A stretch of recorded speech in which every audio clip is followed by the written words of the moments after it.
అంటున్నాడు, నీ జీవితంలో శత్రువుని సమూలంగా నాశనం చేయాలి, అక్కడక్కడ ఉంచడానికి వీల్లేదు.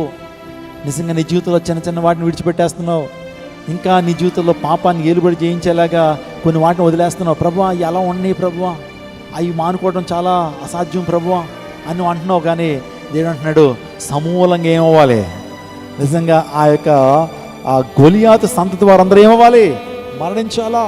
ఇంక మరలా వేరే ఉండటానికి వీల్లేదు.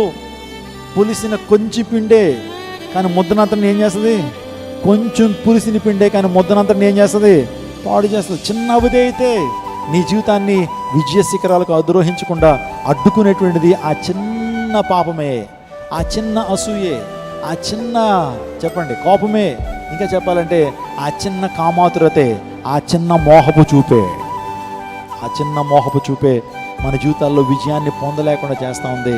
వాటికే ఉందిలేండి అనుకుంటావు, కానీ చిన్న చిన్న ఆ పాపాలే మన జీవితంలో పెద్ద పెద్ద డిఫరెన్సెస్ తీసుకొస్తాయి.